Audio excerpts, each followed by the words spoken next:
La sección introductoria que pudimos examinar la clase anterior terminaba con un acuerdo entre Sócrates y Protarco, que consistía en admitir que tanto en el placer como en la inteligencia se podían introducir distinciones, es decir, que cada uno de estos podía entenderse como una pluralidad. Este acuerdo nos lleva naturalmente a la discusión sobre lo uno y lo múltiple, que Platón desarrolla a continuación, pero conviene ver cómo los traductores han entendido aquí la parte del texto que nos ocupa. Habíamos dicho que Frege entiende que el texto se organiza en 5 grandes partes que aquí se ordenan con números romanos. La introducción, que ya comentamos, una parte dialéctica, otra crítica y una sintética, seguida por la conclusión.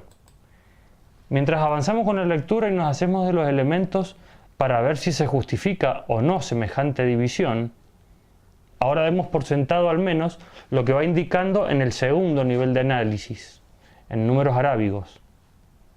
Ante nosotros tenemos lo que ella titula el problema de la unidad y de la pluralidad en general, entre 14c y 20a, a su vez dividido en 4 partes. Hoy vamos a alcanzar a ver la primera parte, el problema irrelevante de la unidad y la pluralidad, y la segunda, el problema genuino de la unidad y la pluralidad.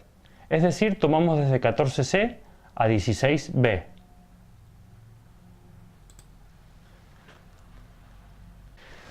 Ahora quisiera llamar la atención a quienes nos acompañan en esta lectura con la traducción de Boeri. Él ofrece un esquema del diálogo en la página 26 y 27. Nosotros solo mencionamos esta división cuando leímos la introducción porque no había nada relevante para advertir. Ahora, en cambio, veamos cómo divide lo que sigue. Vemos que también presenta el texto articulado en grandes partes, divididas a su vez en secciones. Los títulos que ofrece pueden ser imprecisos, como vemos en el que da para la sección 1 de la parte 2, 14c a 14e. Es la misma sección que Frege tituló El problema irrelevante de la unidad y la pluralidad. Boeri pone el problema uno múltiple y su relación con la discusión del bien. Adelantamos ya que este título es incorrecto y lo vamos a justificar. Lo que hace Sócrates es advertirle a Protarco que el debate está en una situación delicada. Lo que se ha dicho hasta ahora implica que lo uno es múltiple y que lo múltiple es uno. Y que una captación superficial del problema nos llevaría a mostrar un conjunto de contradicciones que en definitiva provocarían el naufragio de la discusión. El tipo de argumentación que Sócrates quiere evitar es aquel de tipo sofístico y erístico, que busca mostrar las contradicciones aparentes para refutar al adversario. Protarco da un ejemplo. ¿Acaso aludes a la situación en la que alguien dijera que yo, Protarco, que soy por naturaleza uno, soy a la vez varios y opuestos unos a otros, sosteniendo que soy a la vez alto y bajo, pesado y liviano, y otras 1000 cosas?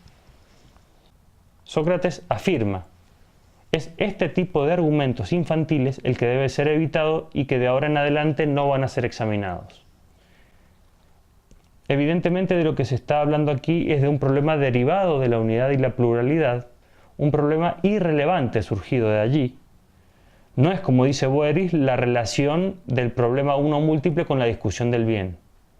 Es decir, todo tiene que ver con la discusión del bien en este diálogo. El título es impreciso y no da con una descripción adecuada. Aquí lo importante sin duda es que existen pseudo problemas relativos a la unidad y la pluralidad frente a problemas serios que van a ser expuestos luego. Pero antes de ver los problemas reales que surgen de la consideración sobre lo uno y lo múltiple, quedémonos un segundo en estos problemas irrelevantes. El ejemplo de argumento que trae Protarco es sencillo de desestimar para nosotros.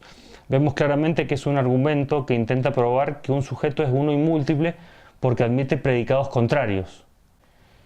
Alguien que haya tenido a la vista los desarrollos de la lógica posteriores a Platón advierte aquí inmediatamente que la conclusión es falsa porque los términos en las premisas no son tomados en el mismo sentido, son adjetivos relativos.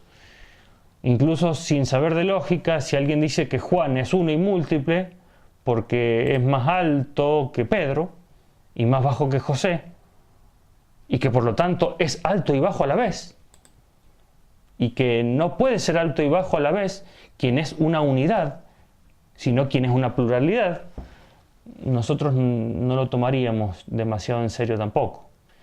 Ya Platón había advertido las contradicciones a las que podía llevar a utilizar términos relativos como predicados en el Teetetos 154c a 155c. Allí examina qué pasa con los términos mayor y menor y a qué tipo de conclusiones absurdas lleva el usarlos inadecuadamente. Parece que este tipo de juegos verbales sofísticos solo podría dejar perplejos a jóvenes como Teeteto y Protarco. Sin embargo, aparecen más seriamente tratados por Platón en los diálogos anteriores al periodo crítico y vinculados a la exposición de la doctrina de las formas, como se puede leer en el Fedón 102a y siguientes. Allí se llega a un acuerdo sobre la existencia de las formas y sobre el hecho de que ellas permanecen siendo unidades, mientras que el resto de las cosas plurales reciben sus calificativos por participar de las formas. Inmediatamente Sócrates explica, mediante un ejemplo en el que utiliza los predicados mayor y menor como correlatos de las formas de grandeza y pequeñez, que no es imposible que alguna cosa participe de ideas contrarias, mientras que estas formas no estén esencialmente vinculadas con ellas. Simias es mayor que Sócrates y menor que Fedón, o sea que Simias participa de la idea de grandeza y de pequeñez. Esto es posible porque, en definitiva, Simias no es Simias por ser pequeño o por ser grande. Aristóteles diría aquí que ser pequeño o grande no es una nota esencial de Simias, sino un accidente. En estos casos no hay aporía si decimos que Simias es pequeño y grande, y a la vez que la idea de grandeza no participa para nada de la idea de pequeñez. En cambio, en otros casos no es lo mismo. La nieve no puede participar de la forma de lo caliente sin dejar de ser lo que es, y el fuego no puede participar de la forma de lo frío sin dejar de ser lo que es. El número 3 no puede participar de lo par y el número 2 no puede participar de lo impar sin ser destruidos. Aquí la participación afecta a una característica propia o esencial de una cosa. Lo que importa es que perfectamente podemos concebir casos en los que ciertas cosas participen de formas opuestas y no por eso debemos pensar que las formas pierden unidad por ello. Ellas en sí mismas siguen rechazando sus contrarios. Esto no nos puede escandalizar. También por eso Sócrates dice en el Parménides 129d: si alguien se empeña en mostrar, a propósito de cosas tales como piedras, leños, etc., que las mismas cosas son múltiples y unas, diremos que lo que él ha demostrado es que esas cosas son múltiples y unas, no que lo uno es múltiple, ni que los múltiples son uno, y que no está afirmando nada que pueda sorprendernos, sino algo que todos estaríamos dispuestos a aceptar. Pero si alguien, a propósito de las cosas de las que estaba yo hablando ahora, primero distinguiera y separara las formas en sí y por sí, y mostrase a continuación que ellas admiten en sí mismas mezclarse y discernirse, tal cosa sí que me admiraría y me colmaría de asombro, Zenón.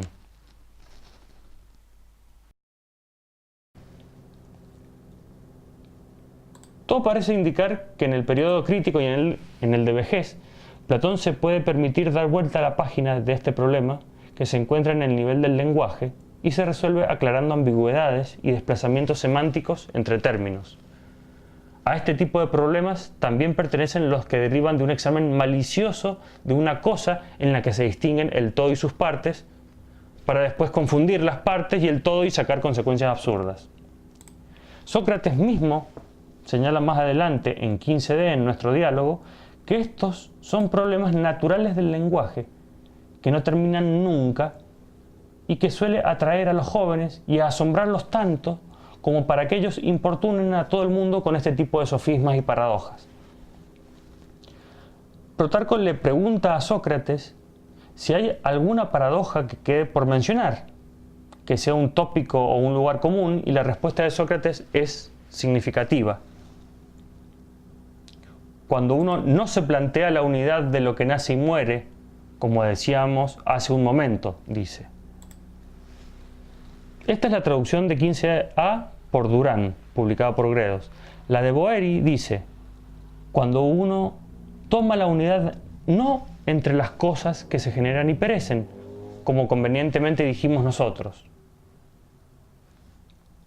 En parte, la interpretación del pasaje depende de cómo entendamos el genitivo, ton gignomenon te kai apolumenon, si se refiere a de dónde establecemos la unidad o sobre qué establecemos la unidad. Al menos a mí, las razones con las que Boeri defiende su traducción, que despliega en el apartado 3 de su larga introducción, no me han convencido. Él indica que aquí lo que Sócrates trata de decir es que la unidad debe ser tomada genéricamente y formalmente, no numéricamente o empíricamente, como parecería indicar acá el obtener dicha unidad de lo que nace y muere. Es cierto que la unidad debe tomarse formalmente y genéricamente, como hace a continuación Sócrates, pero aquí lo que está tratando de hacer es mostrar un lugar común más. No ha comenzado todavía a plantear los problemas serios. Está terminando de hacer, por petición de Protarco, la enumeración de aquellos problemas irrelevantes surgidos de la consideración de lo uno y lo múltiple.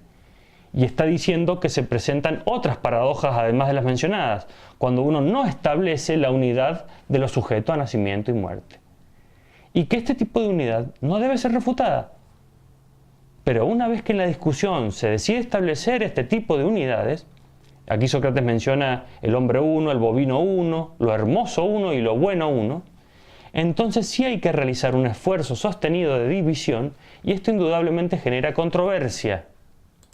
Esta controversia que menciona aquí se trata de aquellos problemas reales de la unidad y la multiplicidad que va a caracterizar a continuación, en 15b.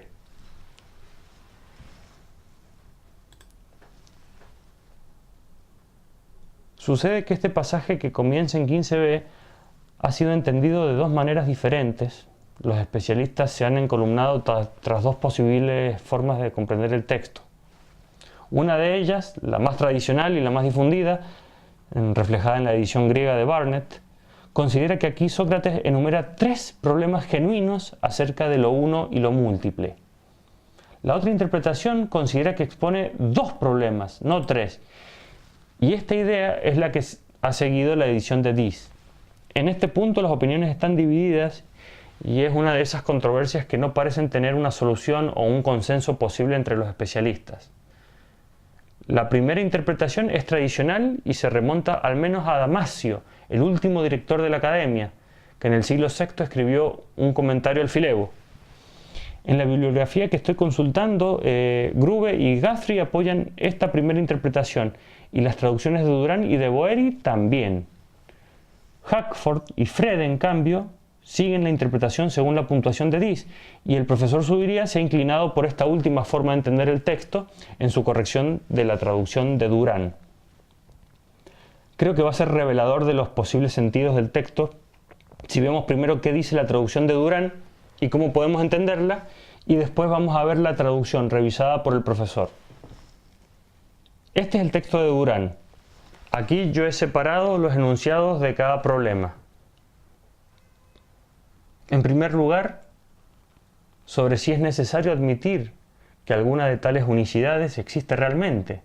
Luego, ¿cómo esas, aunque cada una es siempre la misma y no acepta ni la generación ni la destrucción, es, sin embargo, esa unicidad del modo más firme? Después de esto, hay que plantear si en los seres sometidos a devenir e ilimitados está dispersa y convertida en múltiple, o si ella entera, aparte de sí misma, lo que podría parecer lo más imposible de todo, fuera a la vez lo mismo y uno en lo uno y en lo múltiple. Desglosando los problemas enunciados podemos ver los siguientes. El primero es si es necesario admitir que algunas de tales unicidades existe realmente. En este punto los comentaristas y los traductores no difieren en lo sustancial y se reconoce que el primer problema tiene que ver con la existencia misma de las formas. Lo que acá Durán traduce como unicidades es la palabra monadas, acusativo plural de monás, que significa unidad. Es decir, que el plural se podría traducir simplemente como unidades. Son las unidades que mencionaba Sócrates antes, el hombre uno, el buey uno, etc. Boeri las traduce como mónadas. En este punto, en identificar las mónadas con las formas, los comentaristas están de acuerdo, entienden que Sócrates plantea estas dificultades que son, en definitiva, problemas genuinos surgidos de la teoría de las formas. Grube incluso dice que el hecho de que se hable de mónadas o unidades aquí no reviste dificultad, ya que Platón nunca vinculó a las ideas con un nombre determinado y que incluso utilizaba las palabras eidos e idea en su significado común. No se aferraba a un uso técnico de las palabras. Aquí queda claro que todo este pasaje se refiere a estas unidades que son las formas. Las dificultades para entender los enunciados comienzan con el problema número 2.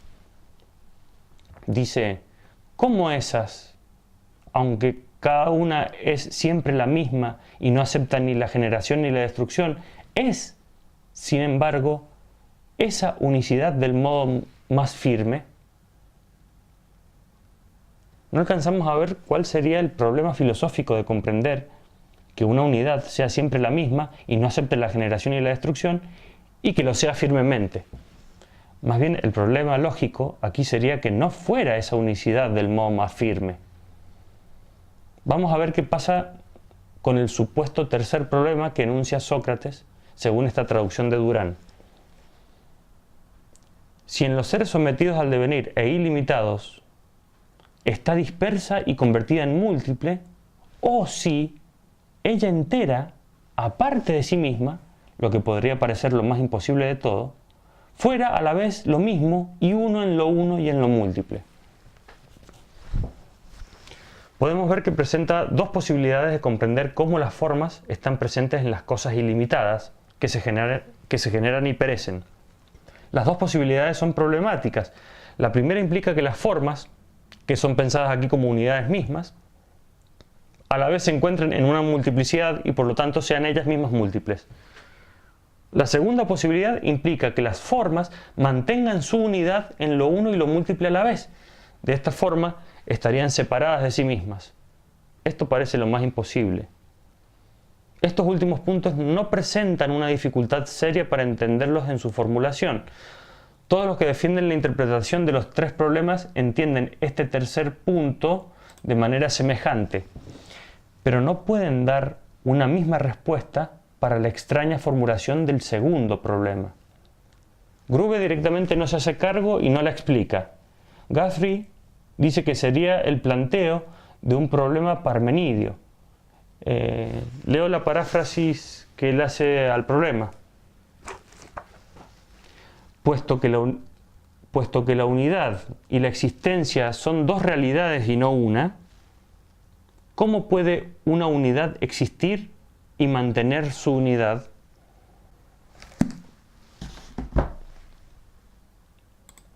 Si esta fuera la forma de entender el segundo problema, la dificultad radicaría en diferenciarlo del primer problema, que justamente es sobre si las unidades existen. Boeri intenta explicar el pasaje diciendo que enuncia un problema surgido de la práctica de la división de las ideas en géneros y especies, y que podría formularse de la siguiente manera: ¿cómo estas unidades, las especies, pueden ser esta unidad, el género? Yo creo que para entender esto así por las buenas hay que suponer demasiadas cosas.